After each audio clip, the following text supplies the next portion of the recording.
2, 3. Hi, Mani. Hi, Michelle. I'm here with Mani Farhadi, and this episode of I've Never Met a Woman Architect Before podcast is sponsored by BB, Banu in the building industry. Thank you so much. When I was thinking about this, I wanted to tie it to the theme as we were looking at sponsors, and I thought, well, it's about, I've never met a woman architect before, and I thought, well, probably your listeners have never met other Iranian architects before. So my friend and I, Lily Etesam, have co-founded BB, and it's for professional women, Persian women, in planning, architecture, landscape engineering, interiors, construction, real estate, and academia.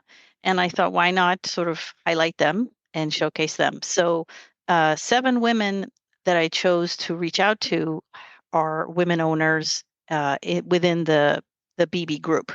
And I'm just going to mention them in alphabetical order. So we have Anusha Zanjani. She is with Mindful Insights Consulting, formerly a healthcare architect, but she's combined her experience with mental health as well as architecture to create sort of a niche, and speaks at a lot of conferences, teaches at Columbia, and is also an artist.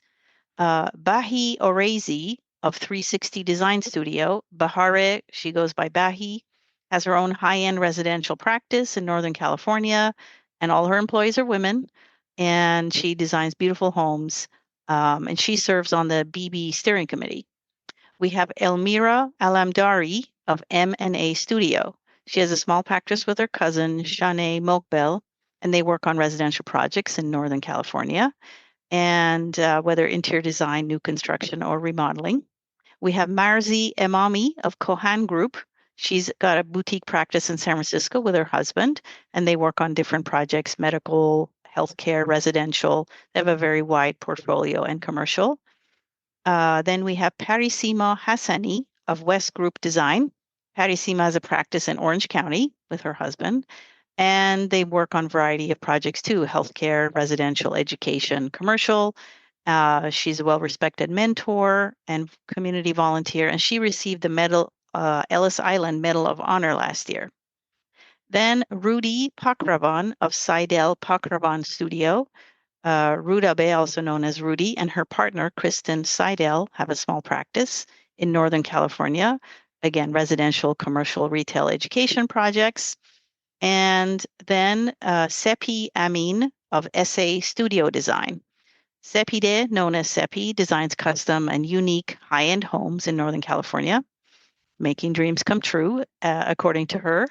And she also teaches design at West Valley Community College, and she's also on the BB steering committee. So these women are inspiring, and I just wanted to highlight them. Hopefully you'll have links to their websites. So if anyone wants to look them up, they can do so. Yes, Thank you for the sponsorship.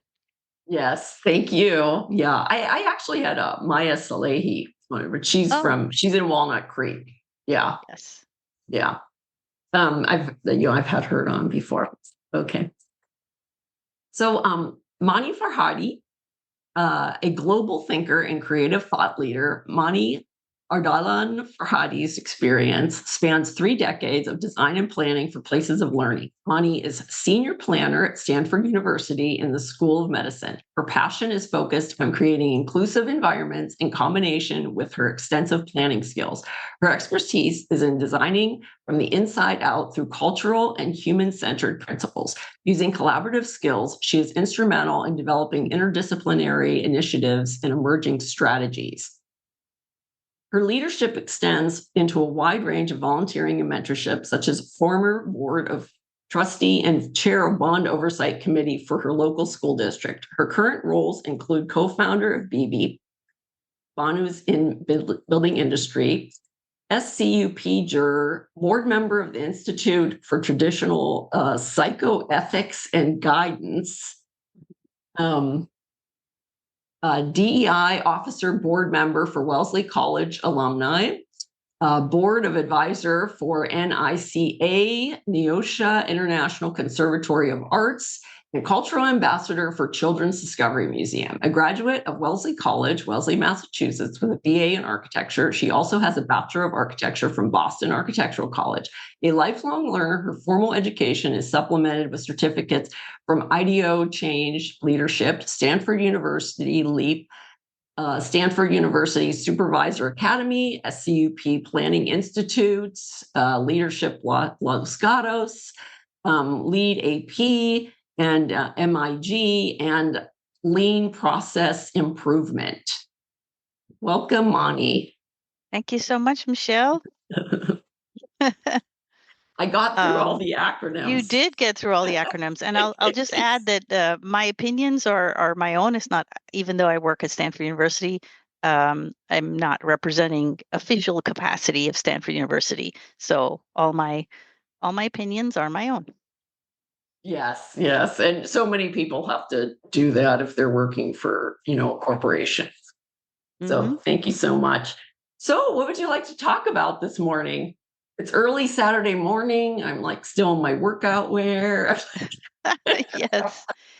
Well, I mean, we're fortunate that both of us live in California. We have good weather, and things are around the world are full of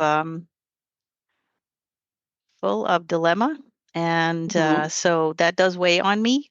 I'm originally from Iran, even though I was born in the U.S., but I was raised in Iran, and so just wanted to give a shout out to the people there and hoping for everyone's safety. Yes. And so I left Iran in 1980 after I finished high school and came to the Boston area. So, lived there for about 20 years, went to college, and then with my husband and my son, we moved to North Carolina for a little bit, and we had our second son there, and then we moved to California. So we've been now here 25 years. So, Yes. you never kind of forget your roots. You don't forget where you come from, even though you adapt to the new place that you live in. So Yes. I carry that history with me while I also adopt a lot of the Western practices, such as freedom of expression, or things that I love about living in the West. So it's important to And think about both. what it means to be American, right? Really, I mean, and so many Iranians immigrated to the U.S. in the 80s because of things that were going on, at home. And I can remember that I had an Iranian friend when I was in kindergarten in 1969. I think that his dad was in the Dariush. Dariush and Miriam was a sister, and they lived a little bit down the street. And I believe that his father was a professor at like I grew up in Pittsburgh, and so this is like Pittsburgh, Yes. and it's like I knew someone from Iran in 1969, right? Yeah. Yeah. That's funny. My parents actually met in Pittsburgh. Really? So my parents did the reverse of me in that they were born in Iran but raised in the U.S. Right? So that's sort of the opposite of me. And they roundabout way. My mom went to Chatham, and my dad was at Carnegie Mellon. And Yes. someone arranged a blind date, thinking that they might be similar culture, but not sure. And so they met, and they were like, "Wait, are you Iranian?" Like, "Yeah." "Do you know anything about it?" "Not really."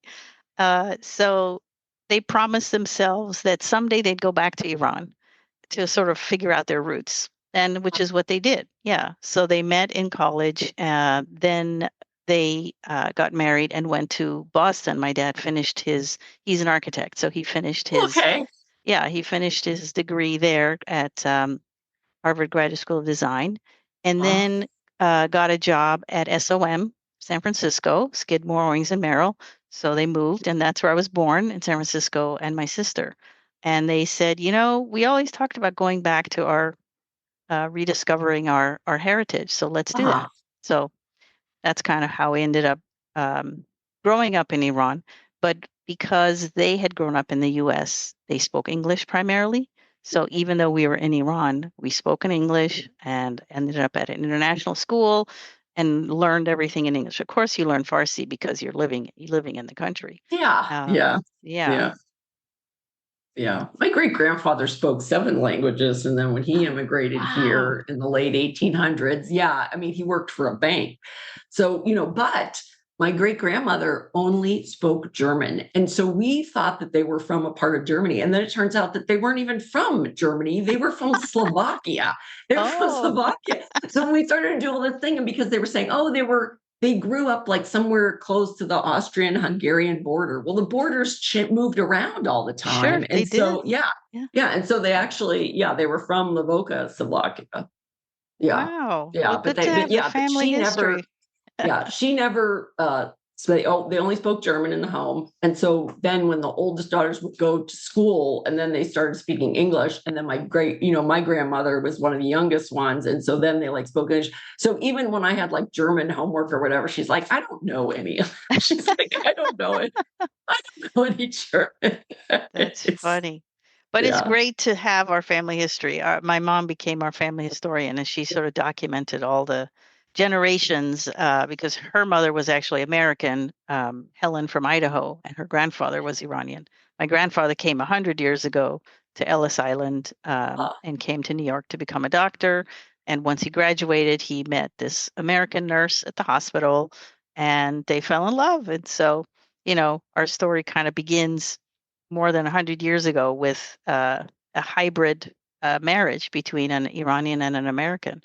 Mhm. But over the years, mom collected all the family letters and sort of wrote the history of the family. So it was nice to have for us and all the next generations coming to be able to, because my mom was a writer, so she wrote sort of the autobiography of her parents, and it's great to Huh. have all that She put history. it in a book. Yes, she did. Yes. Uh-huh. Yeah. Okay, well, let me know so I can put it in the blog. Oh, of course. Oh, that'd be Yeah, great. yeah, Um, yeah. yeah. So, what are your first recollections of experiencing architecture?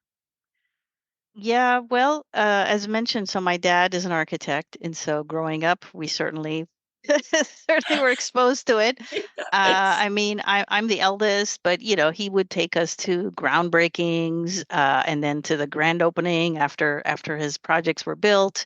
And his name is Nader Ardalan. He's still practicing somewhat. He's Oh, okay. semi-retired in Florida. And so, because they had come from growing up in America and didn't know their history, they decided to take us around the country of Iran and see all the historic sites. So, Hmm. whenever we had an opportunity, we'd get in Land Rover and drive around or fly to the different cities. So, I saw so many of the cities and towns, from Isfahan to Shiraz, Kashan, Kerman, Yazd, Hamadan, Mashhad, wasn't just the capital city of Tehran. Wow. And they really wanted to see the buildings. So dad would sketch them and draw them and take photos. Then eventually, him and mom, her name was Lale Bakhtiar, they co wrote a book about Persian architecture. And it's called The Sense of Unity, the Sufi Tradition in Persian Architecture. So we'll put a link to that one as well. But Yeah. they looked at sort of the spiritual meaning behind the geometry and the symbolism.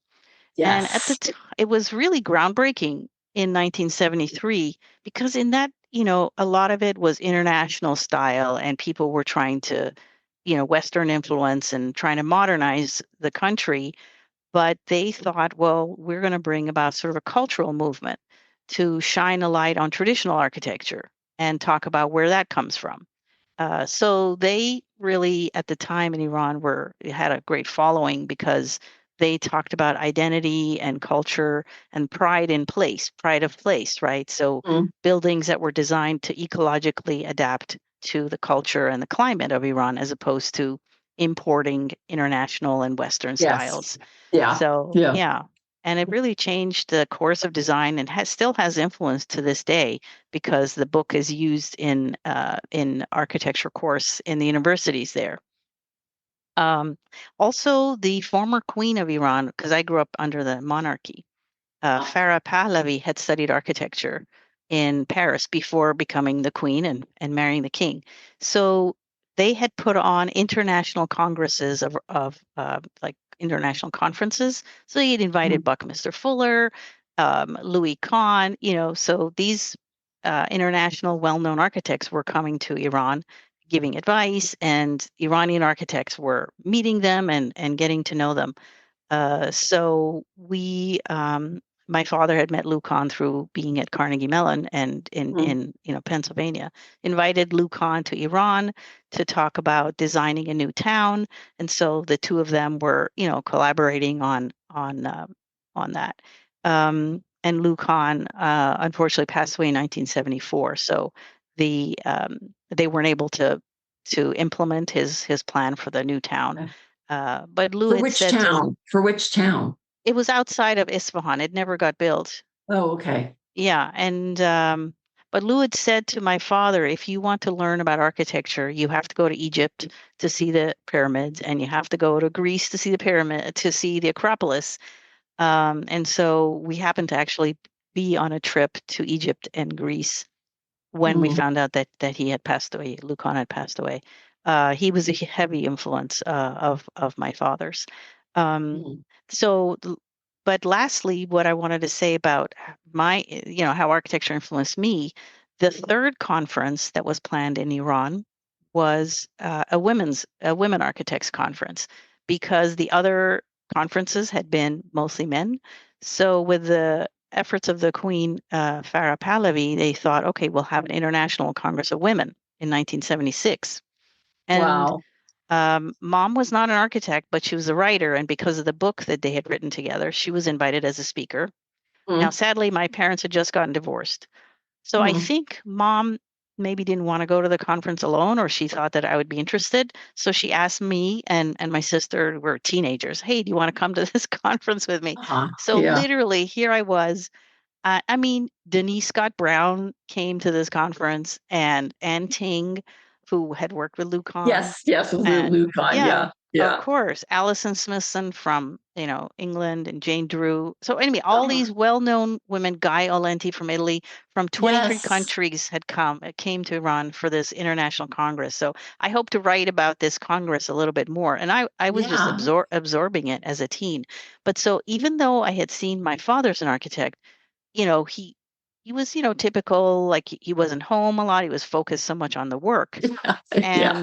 And but these women somehow they were sitting on the floor, and they were just like talking to each other, and they were from all these countries, and they were talking also about ecological architecture. Like it shouldn't be that the building in Japan looks the same as a building in Finland, as in Mhm. Nigeria, as in India. Like it should Regionalism. have Yeah. regionalism. And they talked about climate change, and they talked about how we as women we're going to transform architecture. So to me, that was more like, what inspired me more to become an Yeah. architect, from Yeah. seeing that sort of camaraderie and just the energy that they had and how excited they were. So that really is where I decided, even at such a young age, I think this is what I want to do. It's a big influence for me. Yeah, this was, yeah. Yeah. It's right. And I mean, isn't the Queen of Jordan is the Uh-huh. Queen of Jordan is an architect and she's Yeah. an American. That's Yeah. right. That's Yeah. right. Yeah. Yeah. So there was a lot of influence in the region, in the area.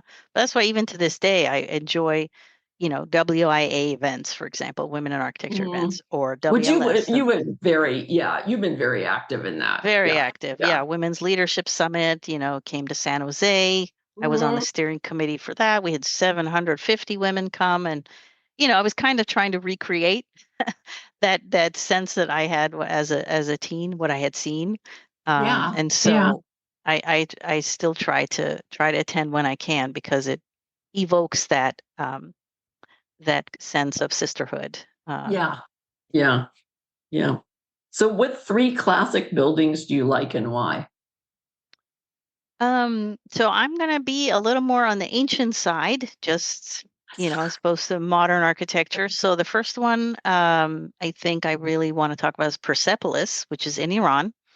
It was the capital of the Achaemenid Empire. It's in the Zagros Mountains. It's from 500 BC. So it's like, like the Persian version of Acropolis, but Yes. it was called Persepolis. Yeah. so it's a, palatial complex, and was destroyed by Alexander in 300 BC. But there's enough of it remaining that you can learn about. There's a lot of columns and gates and porticos. There's stairways with carved um, bas relief in the marble, showing sort of the Mhm. life at the time, all the different costumes they wore and traditions they had. Um, of course, a lot of the tablets, coins, pottery things were removed by the French and British archaeologists, taken to European Yes. museums. But yes, we Yes. all know about that. We all know about Yeah. that. Yeah. But there are, it's still like you can go there and visit. It's got this, it's on a big raised platform, and there's just a lot of symbolism about the place. It was really designed at the time to celebrate the spring equinox. Persians celebrate first day of spring as New Year, and the whole layout of this palace is designed to line up with when the spring equinox happens. Okay. Um, and it's a UNESCO World Heritage Site. So what I love about it is how it reminds us of a different time where cultures would come together. Mhm. Um, One of the things they found was a Cyrus cylinder, which is from 538 BC, a cuneiform tablet that is the first declaration of human rights, because Cyrus did free all the people, and they didn't all have to convert to a particular religion. He let the Jewish Uh-huh. people have their own religion.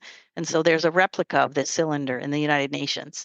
So that's what I love about it, is that it represents a bygone era. I wish we still had it. A bygone era Yeah. of freedom for the people. Oh my Yeah. goodness.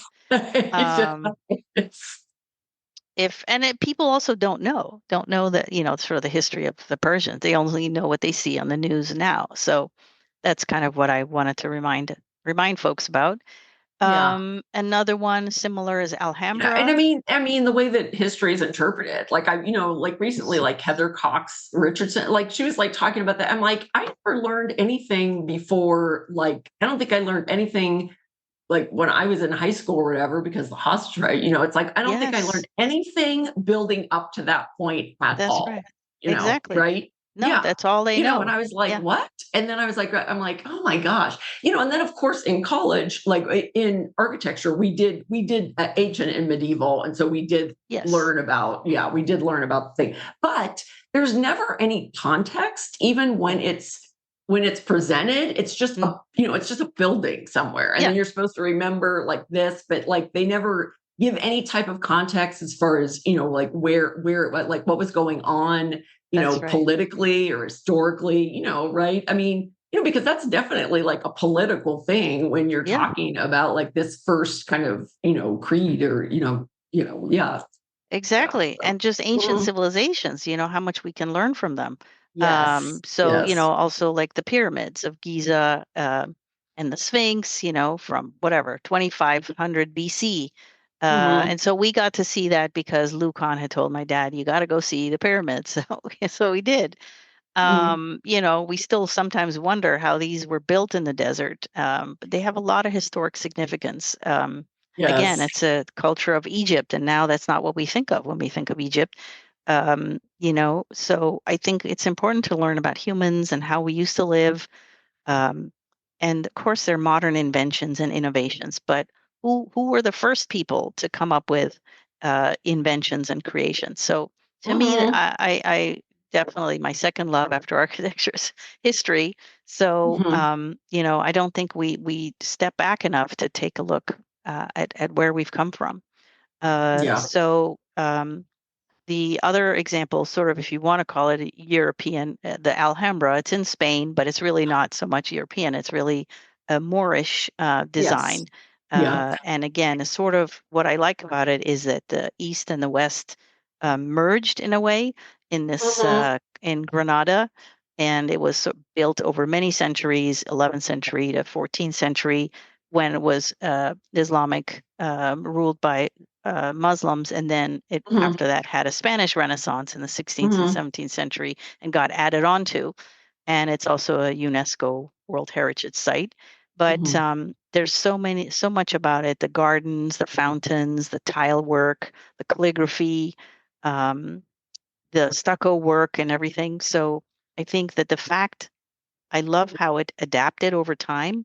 Like it was Mhm. designed with one thing in mind, but Mhm. as centuries later, we're talking, not just like a few years later, another government system and another culture came, but they didn't destroy it. It was too beautiful to destroy. So they preserved it, adapted it, evolved it, and now you can go see and you can sort of see how some of it is historic, some of it is still historic, but a different culture came. Christianity came, and they still respected the past and Yeah. didn't Yeah. tear it down.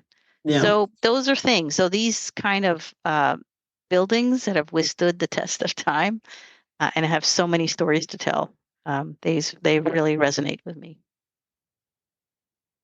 Okay. And then what do you like about being an architect? Um, my favorite aspect is the collaboration and the cross-disciplinary aspect of it. Really, I'm not a licensed architect, but I did certainly in my 30 years of working in architecture firms work on projects all the way from beginning pre-design through programming to SD, DD, CD, CA, right? I did some of that, but over the years realized that my favorite part was the beginning part. The visioning and the programming and working with the Yeah. clients is to figure out, well, what do you really want in your space? And Yeah. I focus primarily on education projects. So it's really been always schools, colleges, university. I didn't do residential, commercial, hospitality kind of thing. Hmm. So, and in education projects, it's all about that, right? Because you've got to listen to the teacher side or faculty, whether it's elementary school or college. You got to listen to the Yeah. administration side. Then you Yeah. got to look at the student perspective. Whether they're little kids in kindergarten or whether it's high school students, college students. Hmm. So I that's why I call sort of my design inside out because I try to put the customer first of who is going to be using this space. Yes, we have guidelines. Yes, there's programs we have to fit, but in the end, you really want the space to be for the people that it's meant to be for. So that's what I love about us as architects is we bring all that together. We're the thread, sort of between what they want, what they need, and try to extrapolate that to Hmm. something that then works for them. Because Hmm. if it doesn't work for the people using it, it doesn't matter if it wins an award or it's in a magazine or on the cover of a magazine. If the people who actually use the space aren't feeling that it meets their needs and Yeah. don't feel the sense of belonging or like they had a part in it. Uh, Hmm. so I really do like building the consensus and these are usually, even if it's one building on a school campus or whether it's a whole master plan of an entire college campus for the next 10 years, you need that input from the community. Yeah. So now it's been about 7 years that I've been at Stanford, and it's very different to be now on the client side, um, because now we get to hire the architects. And so the architect that I was before working in firms, now now I'm on this side, and so I'm a bridge now between what the faculty needs and what the designers are trying to accomplish. Yeah. So I was still within that same realm of Oh, yeah. making Yeah. You're in making capital sure. projects too, right? Yeah, capital Yeah. projects as well Yeah. as renovations, but Hmm. really ultimately it's the leading with what was happening on the inside. So um, one story I like to tell is that there's a Persian poet named Rumi, and he talks about how you can be in a garden and you can be looking at the birds and the trees and the flowers and the fountains, and that's a very manifest way of looking at the what you can see visibly. You can be in that same garden and you can sort of reflect inside internally on the beauty that's within you and Mm. the garden that's inside of you. And so we call that the hidden. So in Persian poetry and philosophy, we always talk about the hidden and the manifest, and how you have to think about both aspects. And so I think that as an architect, that's why I value so much not only what's on the outside of our buildings, but I value a lot about, thinking about the soul of the building and thinking about what happens on the inside. So to me, as an architect, that's a big role that we play. And I think it's really important to have architects on the in facilities, because sometimes they don't. I mean, one of my friends actually, she works for oh my gosh, the private. I don't know why I'm not like right on the tip of my tongue. It's the And private school that's in that's up by you guys. oh, Private Catholic school. uh-huh. There's several. There's Notre Dame. There's well, Castellea isn't Catholic. St. It's a Francis, college. That's a college. What is Santa that? Clara University. Yes, thank you. Okay. I didn't know we're talking school or university. Yes, Santa Clara University. Yes, yeah. Like some of her kids, and she's gone to some schools, there, but she's actually in facilities now at Santa Clara. She's been for several years now. But I always think that it's right, because a lot of the high schools, they don't, their facilities teams don't include an architect, and so to me, it just seems like a lot of times, like with my kids. We have like two different school districts. I mean, they've already gone through but we have K through 8 and then 9 through 12, like two totally separate districts. Right. And so, so it doesn't seem like there's an architect on any of those facilities. So they like master plan. And then when they go to like implement things, it's like things have already changed so much, right? Yes. Because, and so, I mean, like one of the, their high school campus was built in 1912, and so now it's just really the district offices. And then they've got other campuses and then they've got, then they had a WPA project on there. Yes. And then they've got a new gym, which I laugh, like the old gym is the one from the 40s. The new gym is the one from the 60s. Yeah, exactly. Yeah. Not so new. No, it's constantly evolving, that's so, once I decided to be an architect, then it's like, well, what type, which kind of industry within it, or, which type of architecture. And I loved education. I loved my school in Iran. I went to a school that was K through 12, a private school. You were there your whole, education from kindergarten through high school. And our building was actually designed by Perkins and Will in 1973, and a Persian architect, Mojan Khadem.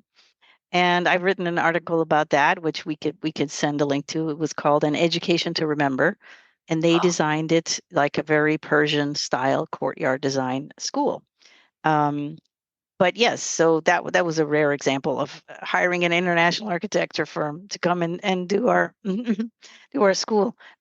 But when I served on a board of trustee and on the bond oversight committee for my local school district that my kids attended, we, to bring that architect perspective to the board of trustees and the bond oversight committee was really valuable to think about, well, education does change over time. Pedagogies change. The spaces have to adapt, from the old tablet armchairs to being able to move around the desks, and the students wanting some ownership of the space, and teachers wanting to create their space so that they have some identity within their space. But also students need to be comfortable. We've learned about neurodiverse learning, and some people have different learning styles. So it's just so much to learn about education architecture. So I really love that we're constantly changing, and what's new is could be old again very soon. But throughout it all, it's about learning environments, creating an environment in which students can learn. Yeah. I mean, I went to my elementary school was the same school that my grandmother had gone to in Dormont, and so but then, it's That's crazy. amazing. and the marble steps, it's like they Yeah. had actually been worn down from Yes. so many students going up and down It's like an on ancient the site, like one of inside. those ancient sites I'm talking about. If Exactly. if the walls could talk, they would have stories to tell. But then our high school was Hmm. totally, and of course this is in Pittsburgh. This isn't out here. The school out here. I mean, we had like an exceptional high school back there because it's Pittsburgh and education and Yes. like the property taxes and things for things. So it's like people are like, "Oh, did you go to, were you in this wealthy area?" I'm like, "No," but everybody had like a Yes. really nice, like our high school had a planetarium in it. No lie, it had a Wow. planetarium Oh in my it. gosh. Yes, which apparently like they don't use anymore. It's just like sitting there, they don't Oh, use it anymore. And so, and then we used to come that's too from bad.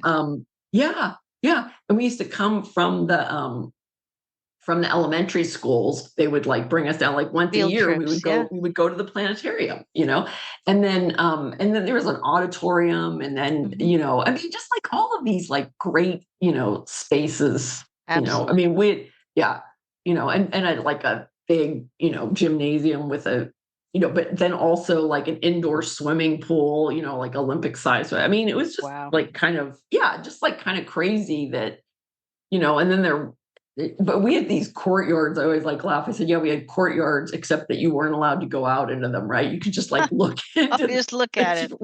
That is no good. Coming from a culture of courtyard design, you have to use the courtyards. I mean, it was also, I mean, it would bring light in, right? It would Yes, bring light that's into right. the thing, That's right.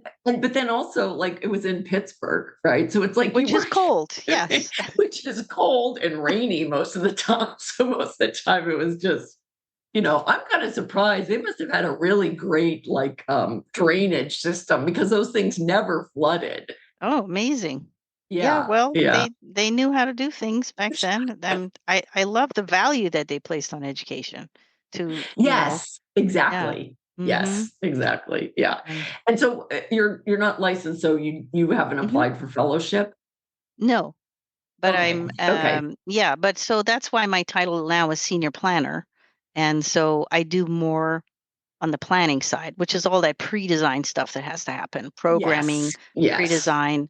And Yeah. so there's no issue with the work I do because Oh it's yeah, I was all just like saying because I have the fellowship question, but then if you didn't, then I was like, oh, no. okay. Because I thought that you were a fellow for whatever reason. Oh, So that's why, well, yeah, I'm that's honored. yeah, no, that's what I thought. So I was like, oh gosh, I have to ask her the fellowship question, and then Right. No, I'm never gonna apply. People are like, oh, I'm like, no, oh, you I'm not. should. I mean, No, I and encourage just people to gas. I I don't know. encourage people, yeah, to study for the exam, to do the license. I started it back in the day, but then had my kids, and between balancing work and life and family, didn't quite pursue. But also my interest ended up being in like a different area. So I've been like Mhm. associate member of AIA since 1984, the oldest associate Funny. member. I didn't know. See, this whole time. Like I just assumed that. Yeah, I just sort of. Yeah, yeah, yeah. I don't officially have my degree because I couldn't pass college algebra, so I always have to like put on Oh everything. yeah, So people will ask me to teach, and I'm like, okay, I don't have my officially have my degree. yes, And then of course, then they're like, okay, even though it's like one college algebra class and I completed everything else, it's like right. and I've gone back a couple times to try, but it's just, I mean, it's so frustrating. And that's just one class. Right? So I know it's so unfair, but we know we're doing. I know. I mean, we're role models in other ways, right? It's this, you don't Yeah. have to follow the dot the I's and cross the T's and have it all be the minutia when, Yeah. we've been creating spaces for people for all these years. So, Mhm. Yeah. And so what would you like to say about the future of architecture? I do hope that we learn from the past, which has sort of been a kind of a theme today from the buildings that have inspired me, and coming from a culture that's so rich in history and Mhm. has thousands of years. I feel sometimes there's misunderstandings and a lot of a lot of it is because we don't take the time to learn about each other. So I Yes, hope that yes. we I mean, can that's learn even like about the that. Bible, Yeah, right? Like the exactly. Bible, you know? I mean, it's like people will spout off about the Bible. And I'm like, okay, do you even know what that, like, it's a book of stories that Mm-hmm. mostly men wrote, and through the translations in time, it's like Yes. you're taking things literal. It's not literal. It's like if you go back to, you know, to the any of the stories, like the original, like the way they were originally written and what Yes. language they were written in. I mean, it's like a totally different interpretation, It's like, Absolutely. yeah, yeah. And So it's just it's like I always mostly say, about like, love. It's about love the neighbor. I mean, and it's all that. Everything in there is about loving one another. At the like, root of any of these. But then over the years, patriarchies and male dominated religions have taken them and used them for wars. And yet hmm, that's not the point of it. The yes. actual reason behind religion is loving one another. That's what I'm going to believe. Yeah, So, yeah. And I mean, even when I went like to get for I mean, I'm ELCA, which is Evangelical Lutheran Church of America, which we're like more kind of a liberal religion, I suppose. yes, quote of the unquote. of like the three synods of Lutheranism, right? We believe that like women are allowed, women can participate, they could be on the Hmm. altar, they can be involved, they can be the church president, they can do all these things, right? We can have like women ministers, we Love can have, it. yeah, we can have gay and lesbian ministers, I mean, Amazing. it's Yes. loving everyone, right? And and when we went in for our marriage classes, it was one of my former pastors, but it was at a church, and we didn't want to have it at that church because I had never been to that church. We wanted to have it at the Irving Gill House. It was the Clark Oh, Estate in Santa yes. Fe Springs, which they had recently renovated. And so, I liked like what he said, and he was like, okay, so we both agree that, he's like, okay, so you both agree that that there is a higher power out there, and that Yes. was like the only thing that he said. It wasn't like, no, Oh, because my late ex-husband was not Lutheran, yes. and since then, he became like more like in our church, like they thought that he was the one. I'm like, no, I've been going to that church since I was 16. Like he just like, Oh. you know, it's He was like he's tagging along. yeah, he's tagging along, but they were like, oh yeah, he's the person. Yeah, and I said, like, yeah, I said, whatever religion you want to raise our kids in or whatever. I mean, if it's Protestant, whatever, right? But again, Mhm. like we all believe that there is some higher power, and I Yes. think that that's all we need. And then we all have to agree that we're gonna, get along and Mhm. be at peace with each other. Absolutely. That's Yeah. absolutely right. So I think that even though we're talking about the future of architecture, architecture is, at its core is shelter and, protection. But it's also a place of gathering. So, I think that if we think about places of gathering that can gather all of humankind, that's how I think of like the future of architecture is it's for all of us, for everyone. There's room for all types, shapes, sizes, colors, so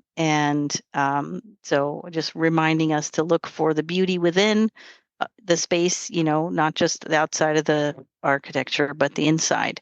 And bringing it back to talking about the building should have a soul. So even our future buildings should have souls inside. And so that's what I hope that we aim for as we move forward in the practice of architecture.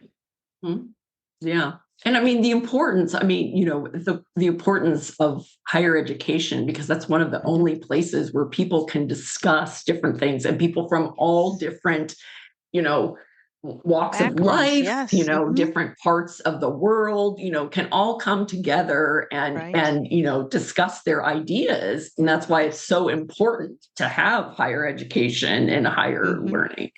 Oh, Absolutely. Absolutely. Learn from the ancients, come up with new ideas, but in the end, there's a place for everyone. mm, yeah.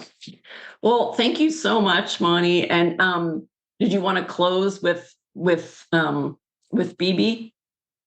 Yes, sure. So a shout out to my BB community, the Banus in the building industry.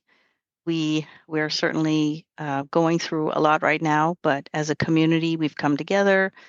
We have monthly Zooms, and we talk about career help that we can give to each other. We're a supportive network, and it's all word of mouth. So if you're interested, you can reach out to me, and we can add you to our group. We're about 220 or so around the country, U.S., including Canada, England.